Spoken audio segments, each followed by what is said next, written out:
Welcome to Animazing, the stories of Kevin Seymour. I'm your host, Aramis, and today we are going to be talking about Ghost in the Shell Standalone Complex, this being part 1. The way I plan on doing this is I will be talking about the entirety of Standalone Complex in a variety of parts. Now, it could be one episode, it could be a handful of episodes. We'll see how long it gets, and I'm going to just cut it naturally. With that being said, it has been a while since I've done a dub review episode like this, and I wanted to wait until I figured out how I wanted to approach these reviews going forward, as to utilize both my archive that I have been slowly working on and building out as a source of knowledge rather than just word vomiting the entire cast, the entire crew.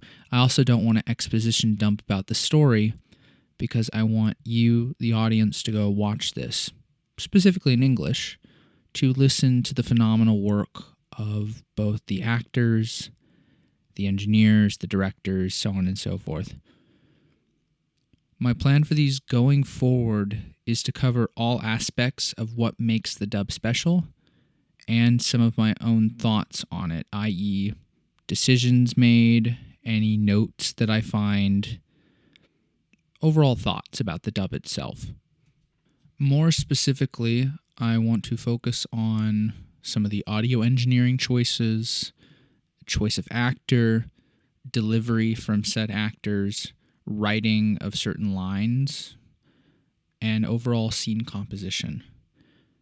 Maybe even my own thoughts on potential hurdles that may have been faced, and if I run into any stories or archival materials, like from Worth Point, which I will have for, I think it's episodes 5 onward, there are Worth Point scripts that I can at least reference and link in the descriptions for Standalone Complex. But I definitely want to focus more on my thoughts on the production side, the casting side, so on and so forth, because that is kind of the point for these episodes. It's not necessarily a full-on review of the series, even though I will give my own thoughts on that here and there. Now, with all that out of the way, let's talk about some Ghost. So first and foremost, Standalone Complex, anime that takes place around the same time as the original film, set in the year 2030, talking about stuff from 2029, has some returning cast members, including Richard Epcar as Bato and William Frederick Knight as Aramaki, two phenomenal characters played by two phenomenal actors. Rest in peace, William. You are Aramaki in my book. Now, with that being said, there were some recastings. I think I discussed in my Mimi episode that the Major did not return because she moved away, had kids, got married, not in that order, but she essentially couldn't drive to the studio to record, and this is according to her. Go have a listen. It's a very interesting story from Mimi, but in that case, Kevin had to recast the Major, and he landed on Mary Elizabeth McGlynn.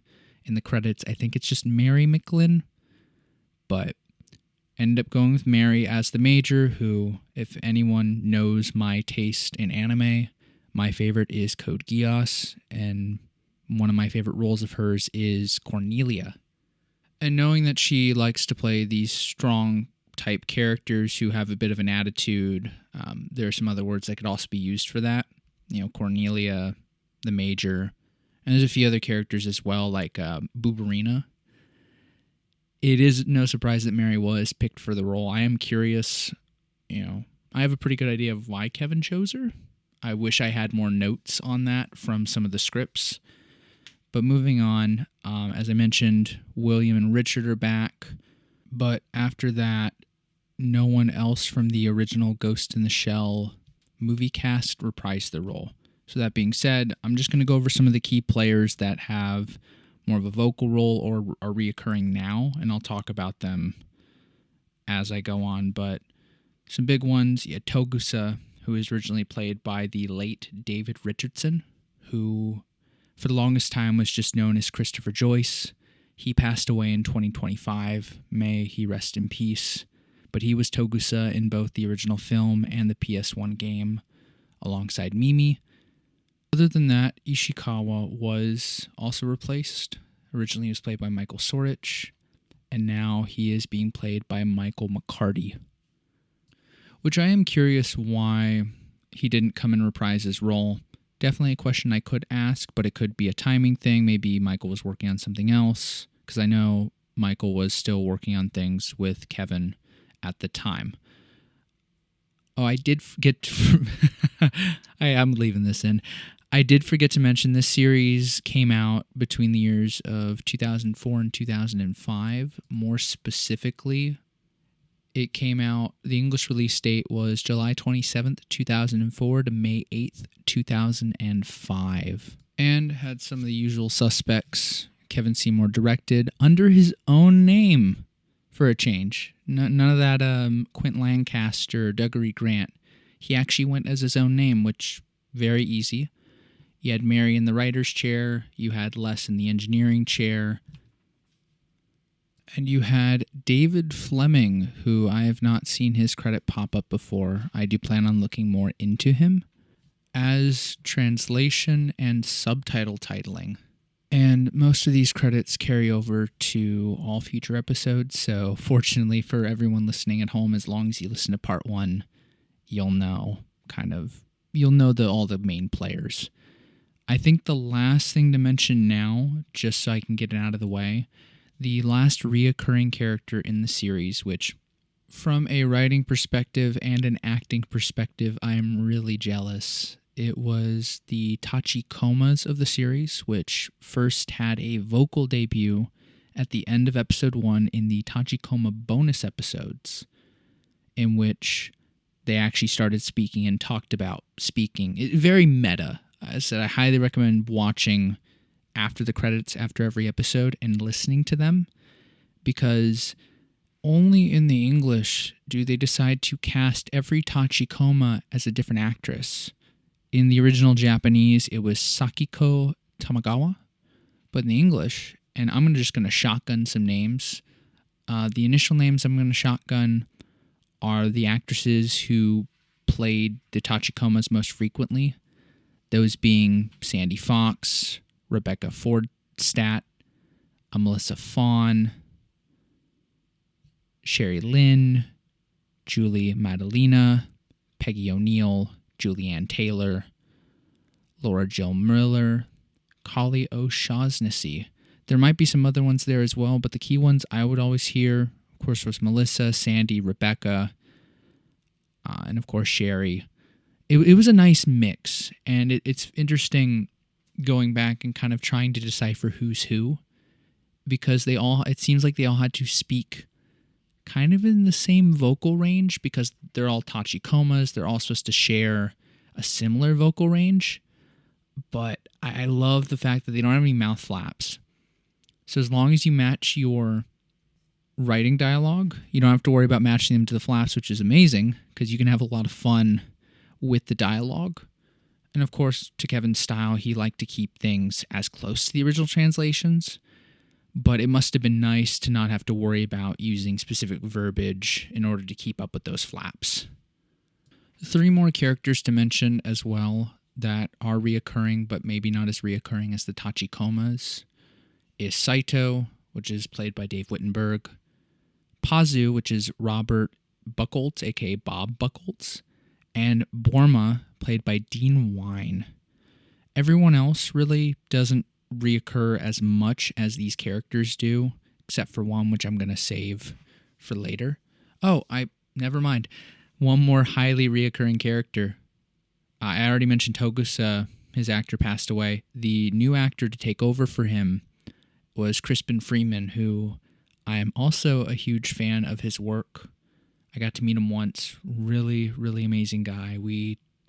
It was right before I started on my project too, so I was already aware of Kevin, and we fanboyed. He fanboyed to me about Kevin's work, and it was a lot of fun. So hopefully at some point I can talk more to Crispin about Kevin, but we'll get there. With all that being said, with all the fanfare out of the way, Ghost in the Shell Standalone Complex, Episode 1.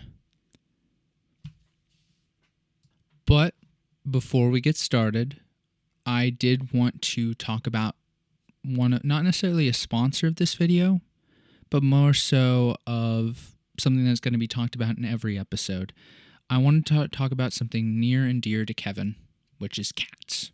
Kevin loved cats. You can hear all about his love for cats in my episode with Doug Stone.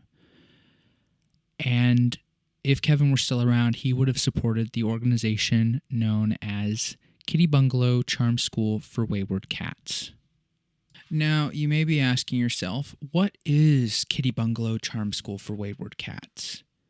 Kitty Bungalow is a community cat organization and kitten socialization facility where their focus is on providing services for the most vulnerable of felines. They intake hundreds of cats and kittens each year into their charm school, whether it be directly from TNR, pulling from the LA Animal Services, or working with their remarkable rescue partners, and in turn provide them with a safe home and safe and secure outcomes via their adoption program.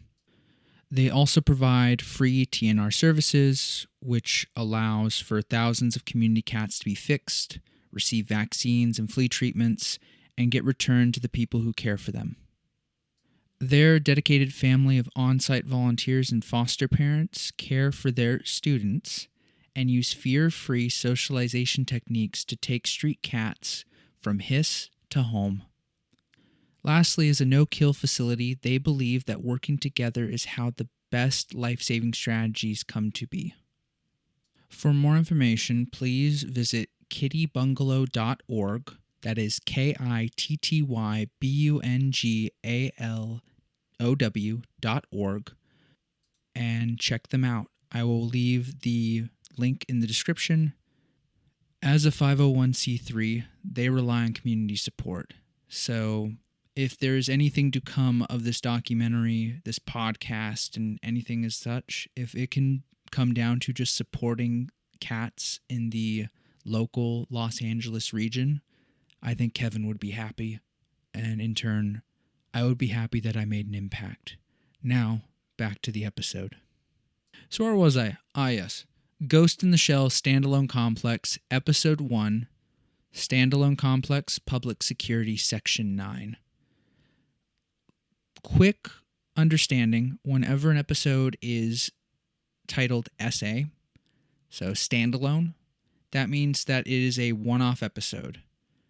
Think of it like a serial, or I don't want to say anthology because it's taking the same characters, but it's like watching, it is a serial like Doctor Who, where same characters but different stories. Maybe they're multi-partal. But the first 3 episodes of the series are standalones from each other. One side note, though, is they are in chronological order. So even though they are standalone episodes, things that happen like the Tachikoma speaking at the end of episode 1 does carry over to the next episode. So there are through lines in the plot that do carry over, but the central plot is still the same. There are complex episodes that are focused on the Laughing Man incident, which I will talk about whenever we get to episode 4. But Laughing Man is kind of the core storyline for the first season of Standalone Complex. But the first episode of Standalone Complex focuses on introducing Section 9. It opens very similarly to how the film opens, where it is just an introduction to the characters, to the Major, Aramaki, Bato, etc., etc. The basic plot of it is essentially Section 9 is being called to save some foreign diplomats that have been taken over by a bunch of geishas, a bunch of robot geishas, which is a pretty cool plot element. I don't want to go too much deeper, but not everything is as it seems on the surface, and that is what Section 9 specializes in. With that out of the way, I want to talk about, whenever I watched it for the first time, watching, the original Ghost in the Shell, it took me a minute to get used to some of the new cast members. Mary, Crispin. Going from watching the film to the TV series, even though they are supposed to be two separate timelines, bit of a shock. I have said before that I do like Mimi's performance as the Major. It's my favorite so far. But Mary's Major is a different Major. So I think I'll have more to say on that whenever I get to Ghost in the Shell 2, which is the direct sequel to the original film. The other one, Crispin as Togusa, he grew on me. I think initially, I was just hearing a lot of Crispin's other roles, since I'm watching, this is one of his older, this is from 2004. It's one of his older roles, but I know him for a lot of his newer stuff. So hearing him here, it took me a minute to realize, okay, he's playing Togusa. And he does a really good job. The wittiness is there, especially the chemistry with the other actors is there. But it just took me a minute to kind of work through that. Bato is Richard. But Richard being able to flex more of the comedy side of Bato. I noticed that with this series, there's a lot more humor written into it. And I know humor has been written into Ghost in the Shell, even in the manga. So being able to have a taste of that in the anime has been a bit of a refresh. And I bet from a writing perspective, it was a lot nicer. Not just serious. I also bet that Mary Claypool had a better time writing this versus the original, considering 2 to 3 weeks for a film is a lot more stressful than, I'm going to assume they had a lot more time to write for Ghost in the Shell. Definitely something I'd want to ask down the line as I go through these episodes. But it seems like, Mag-8's fully up and running. They've had a bunch of animes under their belt, including Bebop and Trigun. So this is probably full swing Mag-8. Another thing I want to point out is, and I know I didn't mention this earlier, I say I'm going to get better at these, and then I like to bounce around. It's my style, I guess. Is I do wonder who the actual engineer was for this. Like, if it was just purely Les Claypool. Or, like, I noticed, as I mentioned earlier, Michael McCarty played one of the characters. So I'm wondering if he also helped with the engineering, considering Michael McCarty was one of the audio engineers for Mag-8 and Animaze. And he worked a lot at him, and Brewster did a lot, especially after Joe went to go do more directing. But the reason why I bring up Joe is, and I mentioned this in my last episode, and I talked to Joe about this over the phone, is I really enjoy the mixing for when they're speaking, not over the radio, but mental link. I think that's something that Ghost in the Shell does really well from a story perspective, but from a dubbing perspective, it makes it a lot more fun because you're not having to worry about mouth flaps. Yeah, you have to fit within the timing of the scene, but it's telepathy, essentially. It's always been something that I've loved about the series with the mind links, because it allows the writer to have more freedom in the script process. It makes it so you don't have to worry about, as I mentioned, matching the flaps. It also means the actors get to have a lot more fun with, whenever they're recording their loops. And I mentioned this earlier, but you can definitely see this with the Tachikomas not having mouth flaps to worry about. I think the first scene I want to point out in the episode is, and this is going to be a reoccurring theme with the series, but anytime the Major gives orders, so say, Bato, do X, Y, and Z. Ishikawa, Togusa, Pazu, Boma. I love the writing for it. I love the delivery for it. I love how compact it is. It's quick, and I'm going to see this throughout the series. Overall, I love the scene overall. And in contrast from the serious scene you have around the 10-minute mark, There's a scene later where Bato is chasing down a cyber hacker. Cyber hacker got caught. Cyber hacker wiped his own brain. And, after yelling, being serious before that, he then delivers, I think he broke. And just, it makes me laugh whenever I listen to that, because it came as a shock, especially listening to the more serious Bato, seeing more of the humor side being written into it. And I see this throughout the series. I am done with Standalone Complex. I think I'm on the last episode as of recording this episode. But just the humor mixed in with the serious stuff is something that I do enjoy in my anime. Of course, I have my thoughts on, the original film being a lot more serious, but the manga having the goofy side of things. And then, of course, the new anime coming out, it kind of goes full circle back to the original manga, but has the humor as well. So definitely a little bit of bias from me, but moving on. Before I forget, the cast list for this and all episodes of the series, which I'll be organizing as such, will be on my website, animazingthestoriesofkevinseymour.com/archive. Now, that is way too long to remember, so just remember animazeinc.com and go to the archive page, or the Animazing page, and then the archive page, and then you can search through all of the Animaze Inc. titles that Animaze Inc. or Kevin specifically worked on.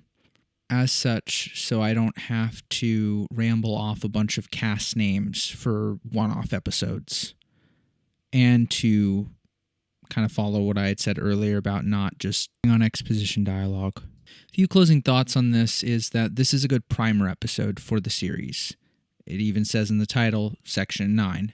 This is an introduction to the characters, to the world, to the story, and I think because it includes all but the Tachikomas for most of it, the second episode being a good primer for the Tachikomas, it's just a good understanding of the dynamics between the characters as we know them being introduced to them. I think from looking at the writing and the dub, it shows what's to come. As this is one of the few long-running animes that Animaze did, that being this one, Wolf's Rain, Code Geass, and of course Bebop and Trigun being, I know Trigun's, Bebop's 26 episodes. I forget how long Trigun is. But if you notice Animaze, when Animaze does an anime, they go all out. And because they're given more time with the characters, it feels like that as the series progresses, the actors become more comfortable in their roles. And as their characters develop, they too develop as actors. Now, with that being said, why am I covering Ghost in the Shell Standalone Complex now when I was supposed to be doing, I think it was Orgus next? Truth is my VCR decided it didn't want to be a VCR anymore. And so I'm waiting to get that fixed, and then I'll be watching through Orgus and talking about that. But you may be asking, why Standalone Complex? First of all, Standalone Complex, in my educated opinion, I think meant a lot to Kevin. If you went to his website, which I did remake, animazing.com, on the landing page, you have the logo of the Laughing Man, who was I don't want to call him an antagonist, but just for sake of argument, the main antagonist of Standalone Complex, which he used a lot, even as a logo, I believe for his eBay, for his Noku 222, he used that as his logo.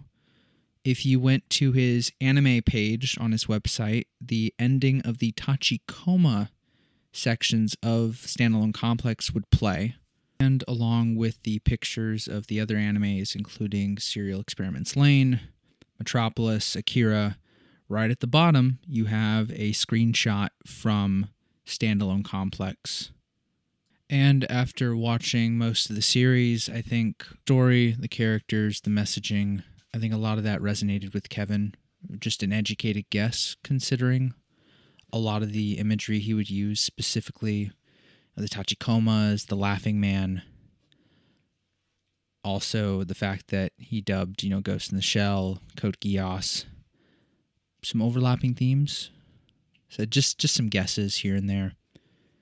But just to kind of round out this episode, I originally had planned to do both. There will be a part 2 for episode 2 and potentially 3. But I included a bunch of introduction for this multi-part series for Standalone Complex. I think finishing notes here is this one's going to be a lot of fun. I think talking about this series, it being the first series I'll be covering, talking about just some of the things I've noticed. Hopefully I'll get some stories from Les and Mary, anyone else who worked on it, so it isn't just me babbling and just, maybe I'll ask them, maybe I'll ask, I want actual stories. So this is an introduction episode, and as I continue on this road, some of the worth point stuff will come into play as well. Now, with all that being said, I do want to shout out to this video's sponsor. God, it sounds so YouTube-esque, but genuinely, I was sponsored by Pop Soap, the leaders of the soap revolution. I use their products every day, including their bar soaps and their body oils. I enjoy the fact that they make cool soap that is limited and unique. Like, I'm never going to get the same bar twice, and if I do, it's only because I truly loved and enjoyed it. And with the introduction of their body oil that I just started adding to my routine, I've noticed an improvement in the softness of just my hands and my face. If you want to experience the Pop Soap revolution, go to popsoapstore.com and use my code Animaze15, that is ANIMAZE15, or go to the link in the description to save 15% off your order. Now, with that all out of the way, I want to thank you all so much for listening. I know I haven't done one of these in a while, and I'm still trying to find what I want to do with these. But the good news is I have more interviews coming, I promise. A lot of people are busy. There's a lot of busy schedules. I also have some planned interviews that will only be used for the documentary, so they will not make their way here unless I'm given permission to. But that footage will be used for the documentary. And lastly, I will be in Anaheim, California this upcoming weekend for the Nostalgicon as their audio engineer. So if you are a listener, and I'll mention this during, I think I'm going to do a director's log as well. But if you are a listener or you want to come say hi, come see me. I'll be at the sound booth next to the stage. And yeah, I'm looking forward to it. I get to work with some amazing bands and some amazing professionals and get to learn more about mixing as I go. So thank you all so much for listening. I really appreciate it. I know this isn't as long as I normally make them, but I want to do a part 2 and a part 3 with more episodes, of course, however many parts it takes. Shout out to my amazing wife and my amazing son who make each and every day worth it. And shout out to everyone so far who has put their faith in me with this project. Especially the most recent people. Thank you, Doug, for taking the time to sit down with me. Thank you, Tom and Dorothy, for continuing to give me new contacts to reach out to. And just thank you, everybody. I look forward to giving y'all the next episode, hopefully not in a month. I know this one took a while. I've been busy. But I look forward to talking more about Animaze properties. Now I'm going to let Kevin play us out before I keep rambling on. And I look forward to seeing y'all in part 2. Thank y'all so much for listening. Good night.